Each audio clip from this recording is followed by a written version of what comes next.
एक बार व्यास जी महाराज बड़े चिंतातुर खड़े हुए थे। उसी समय श्री नारद जी महाराज पधारे। देवर्षि नारद जी महाराज की नारायण नारायण कहते हुए नारद जी आए। महाराज आप बड़ी चिंता में दिखाई पड़ रहे हैं, मुंह लटका हुआ है, क्या कारण है? ये मुंह क्यों लटकाए हो? महाराज कुछ मत पूछो। नहीं नहीं बताओ बताओ क्या कारण है? महाराज जी हमारे मन में बड़ी अशांति है, चित्त बार बार कह रहा है कुछ रह गया, और ये समझ में नहीं आता क्या रह गया। देखो एक बात और यहां पर बढ़िया बता दें, मन को शांत करने के 6 उपाय हैं। क्या उपाय हैं? बोले 6 उपाय। अच्छा मन शांत कैसे होगा? 6 उपाय शास्त्रों में वर्णन आया है। एकांत वासो लघु भोजनादौ मौनम निराशा करनावरोधा। मन को शांत करने के 6 उपाय शास्त्र कहते हैं। पहला उपाय एकांत में वास करो, अकेले रहो। मन बड़ा अशांत रहता है, अकेले रहना सीख जाओ। दूसरा उपाय अल्प भोजन, थोड़ा कम खाओ। कई लोग इतना खा जाते हैं कि भोजन ही मना जब कर दे कि बस भैया रहने दो, हम वरना बाहर निकल आए, तब लोग उस मानते हैं। अच्छा पेट भी बड़ा खतरनाक है, कितना भी खा लो शाम को फिर कहेगा ले आओ कुछ, थोड़ा तो ले आओ, अब बहुत देर हो गई।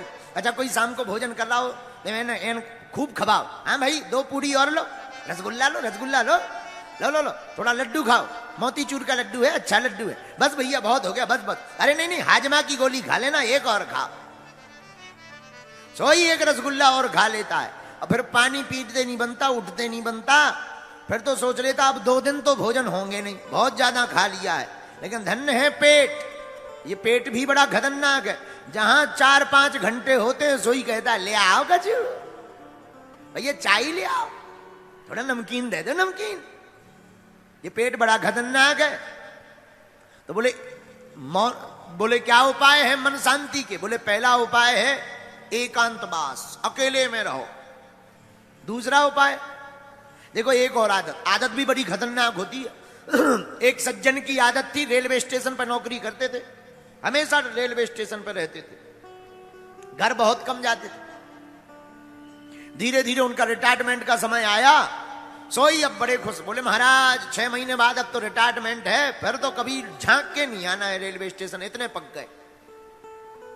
अब 3 महीना बचे, अब तो और खुश, महाराज 3 महीना बचे बस, इसके बाद तो रिटायरमेंट है, फिर बहुत आनंद लेंगे, तीर्थ जाएंगे, बढ़िया घर पे आराम से सोएंगे। 2 महीना बचे, 1 महीना बचो, धीरे धीरे रिटायरमेंट हो ही गए।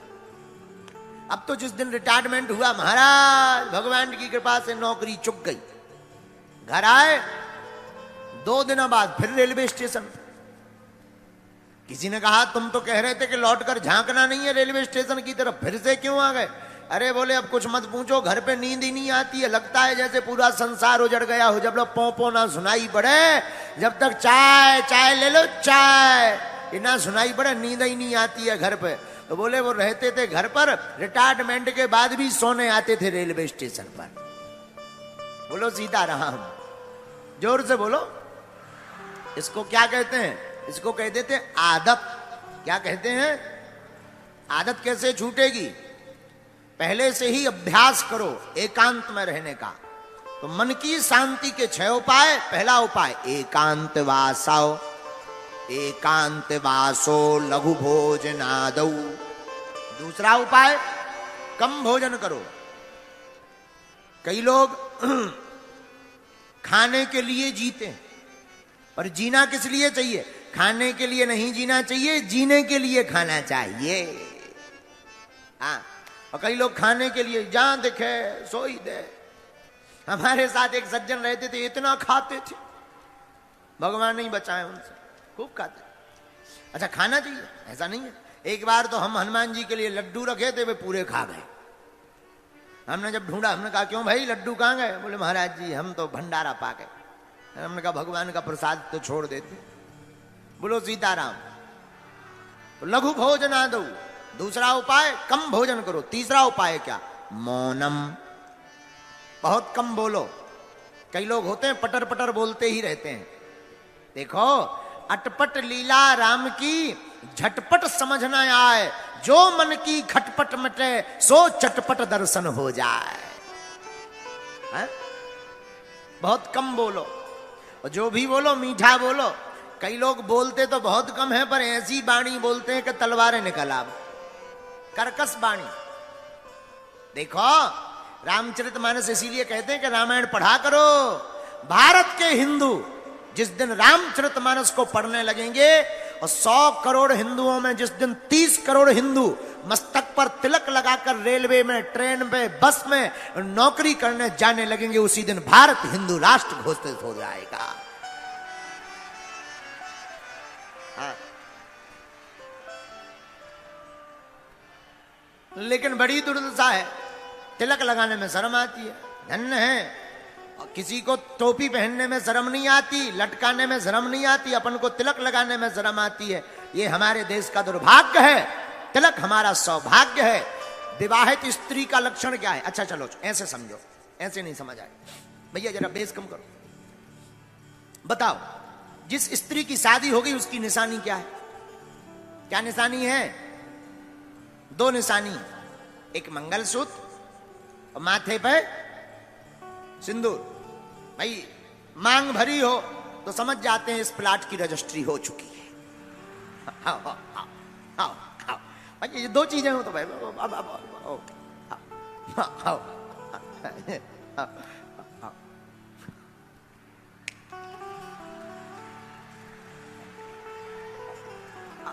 ऐसा उठा मान लेते हैं दूर से, भाई मान लिया जाता है।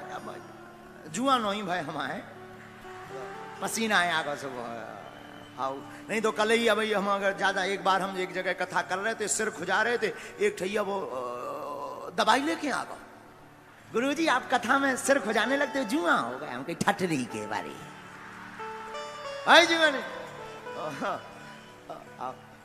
विवाहित स्त्री का लक्षण क्या है? 2 लक्षण, एक मांग में सिंदूर और गले में मंगलसूत्र, हम लोग समझ जाते हैं फ्री है। अच्छा भक्त के लक्षण क्या है? हिंदू के लक्षण क्या है? भक्त के भी 2 लक्षण हैं। माथे पर भगवान के नाम का तिलक हो, गले में राम जी के नाम की कंठी माला हो, तो दूर से व्यक्ति समझ जाती है भगवान का भक्त है। लेकिन दोनों ही गायब है। अच्छा एक और सुनो, जब बात निकली है तो पूरी कहें। गले में माला होती है, गले में माला। कुत्ता 2 प्रकार के होते हैं, एक पालतू एक फालतू। कितने होते हैं? 2, एक पालतू एक फालतू। अच्छा इनमें अंतर क्या है? जिसके गले में पट्टा हो वो है पालतू, और पट्टा नहीं है तो कोई भी दे टाइम टाइम, उसे फालतू कहते हैं। भाई कोई पट्टे वाला कुत्ता शैतानी कर दे तो कुत्ता को नहीं मारा जाता, मालिक को ढूंढा जाता है। हाँ जी या ना जी बोलो। तो पालतू के लक्षण गले में पट्टा, फालतू के लक्षण कुछ भी नहीं। उसी प्रकार भक्त का लक्षण है, जिस भक्त के गले में माला होती वो राम जी का पालतू होता है, और जिसके गले में माला नहीं होती है वो फालतू होता है। बोलो सीताराम, जोर से बोलो। एकांत वासौ लघु भोजनादौ मौनम निराशा करणावरोधा। तो शांत रहने के 6 उपाय क्या हैं? पहला उपाय एकांतवास, दूसरा उपाय कम भोजन, तीसरा उपाय मौन रहिए। ऐसी वाणी बोलिए मन काया पाखो, औरों को शीतल करे आप शीतल। ऐसी मीठी वाणी बोलिए, प्रेम पूर्वक बोलिए। महाराज जी, हाँ जी, सीताराम जी, हाँ जी, नमस्कार जी, ऐसी राम राम जी, राधे श्याम जी। कितना अच्छा संबोधन है? सीताराम कहो।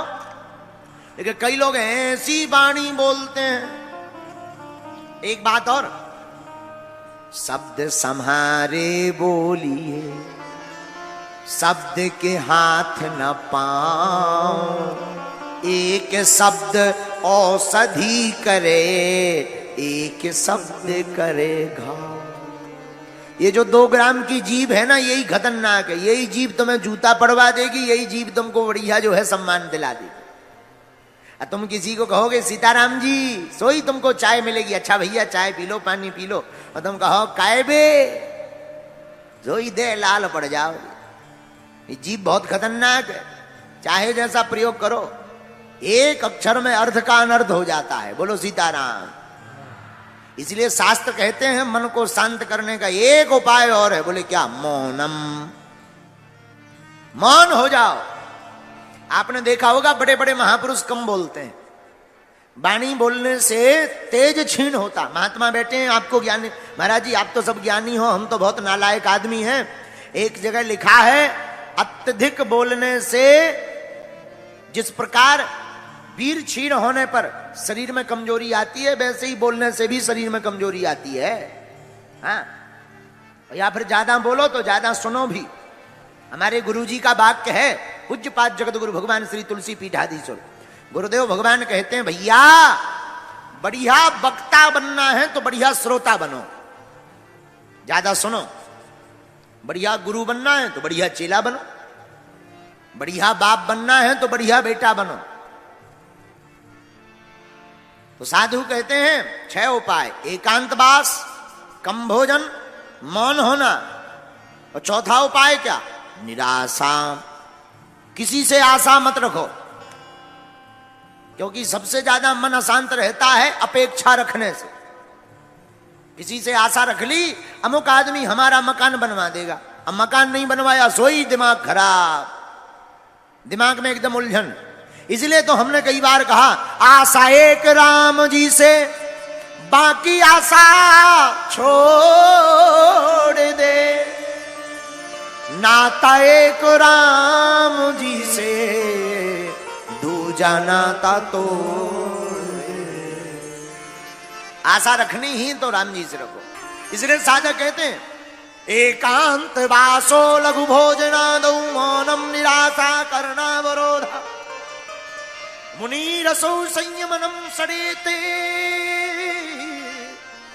चित्त प्रसादम जनयन्ति शीघ्रम। आहा, शास्त्र कहते हैं एकांतवास, कम भोजन, मौन रहना, किसी से आशा ना करना, कोई अपेक्षा मत रखो। मांगना ही है, भिखारी मैं दुनिया से क्या मांगना। तुम जिनसे मांगने की अपेक्षा करते, ये खुद भिखारी है, ये भी तो भगवान के दर पर मांग रहे। ये दूसरों, जो अमीर आदमी है वो भी अपने अमीर से मांग रहा, हमें भी लोन दो, वो खुद भिखारी है। जब खुद भिखारी है तो भिखारियों से भीख क्या मांगना? मांगना ही है तो दाता से मांगो, और दाता एक राम जी, भिखारी सारी दुनिया। राम जी के अलावा कोई भी इस दुनिया में दाता नहीं है। हा? और एक बात, सब मांगते हैं। अच्छा एक बात और, जो भिखारी हैं तुम उनसे मांगोगे, पता भी नहीं कि देंगे कि नहीं देंगे। कई लोगों को तो निराशा ही हाथ लगती है। और राम जी से मांगोगे, एक तो वो देंगे नहीं, देंगे तो सुदामा की भांति भर भर के देंगे। तो मौनम निराशा, कोई आशा मत रखो। और 5वां उपाय, इंद्रिय संयम। इंद्रियों पर कंट्रोल करो, मन शांत रहेगा। छोटे छोटे बच्चे जितने भी यहां पढ़ने वाले हैं, बहुत से बच्चे कहते हैं, महाराज जी हमारा मन नहीं लगता। न कटा, मोबाइल देख रहे हो, रील चला रहे हो, ठुमका देख रहे हो, फलाना बदनाम हुआ ठिकाने के लिए। इन्हीं रीलों के चक्कर में तो बर्बाद है। अब पहले के जमाने में आगे को लोगों टिकटॉक है तो वो बंद होगा। अब हमको सिखाया गया, बोले गुरुजी अब रील चल गई, रील में कुछ नहीं होता, फील टाइम भर बर्बाद होता है। तो भाई मन शांति का उपाय क्या है? वासना से बचना है तो चलचित्र को देखना बंद करो। बहुत से बच्चे आते, महाराज जी मन में बहुत गंदे विचार आते। ये जितने पढ़ने वाले बच्चे हैं वो सुनो ध्यान से, युवान बच्चे जो पढ़ाई कर रहे हैं, भैया वासना से बचना है तो चलचित्र देखना बंद करो।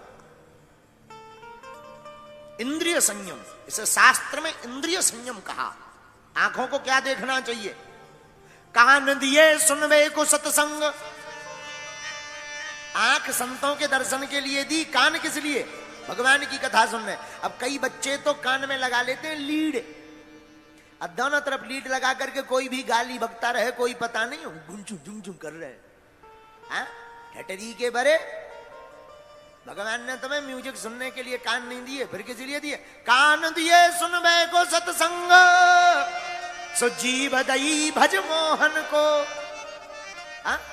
कान भगवान की कथा सुनने के लिए भगवान ने दिए, पर जीभ, ये जो जीभ है इसके चटकारे लेकर बढ़िया चाट पकौड़ी खा करके चटकारे लेने के लिए नहीं दी, फिर किस लिए जीभ दी? जीभ दई भज मोहन को, दान के काज दिए दो हाथ। ये जो हाथ है ना, मोटरसाइकिल चलाने नहीं दिए, ना ना ना, दान के काज दिए दो हाथ, सो पामो दिए तीर्थ घूमन को। तो मन शांति का पांचवा उपाय है इंद्रिय संयम। आंखों से चलचित्र कम देखो, कानों से भगवान की कथा ज्यादा सुनो, हाथों से गुरु गोविंद के चरणों की सेवा करो। किसकी सेवा? लेकिन नए नए बच्चे तो पिटाई करके दूसरों की सेवा कर। बोलो सीताराम। इंद्रिय संयम। और छठवां क्या? प्राणायाम। प्राणायाम करो रोज, प्रातः काल उठो, सूर्योदय के पहले उठ जाना चाहिए, और सूर्योदय के पहले स्नान हो जाना चाहिए। सूर्य उदय के बाद जो स्नान करता है वो जो है राक्षस स्नान कहलाता है। कौन सा स्नान? राक्षस स्नान। उत्तम नहीं माना जाता। अब लेकिन आजकल तो लोगों का सुबह ही 10 बजे हो रहा है। पहले के जमाने में कोई अगर देर से जागे तो टेंशन होती थी कि क्या बात है, तबीयत खराब है क्या। और आज के जमाने में कोई जल्दी जग जाए, भैया पेट वेट तो ठीक है, 6 बजे ही उठ गए आज, क्या बात है?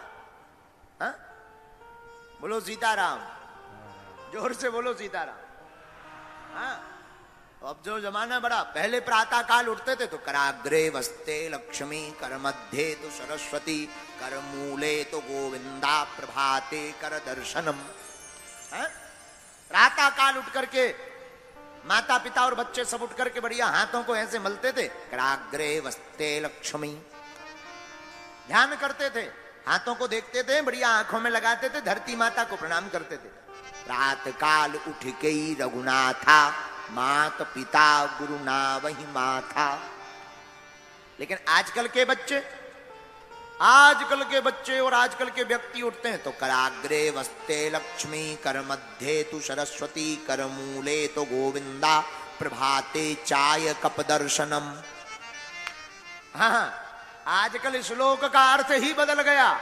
प्रभाते कप दर्शनम, पड़े पड़े ही चाय बन गई, 2-2 बार ठंडी हो जाए, बस 5 मिनट हो, बस चाय बनाओ, फिर आंखें खुलेंगी। धन्य है इंसान का जीवन। अरे प्रातः काल उठ करके ठाकुर जी को बगल में रखो, ठाकुर जी के दर्शन करो, माता पिता के दर्शन करो, गुरु जी का चित्र रखो, गुरु जी के दर्शन करो, जिनसे चेतना मिलनी है, ज्ञान मिलना है, सद्विचार मिलने हैं, सद्विवेक बनना है, सद्बुद्धि प्राप्त होनी है। ऐसे महापुरुषों की जीवनी और उनके चित्र को अंकित करो, उनके चरित्र को पढ़ो। चित्र के पीछे भागोगे तो वासना में रहोगे, चरित्र के पीछे भागोगे तो उपासना प्राप्त कर जाओगे। ये 6 उपाय शास्त्र में मन शांत करने के बताए हैं। कोई भी अशांत व्यक्ति इन 6 उपायों को अगर करे, कितना भी अशांत हो, तो वो जो है अपने मन को चिर स्थिर कर सकता है।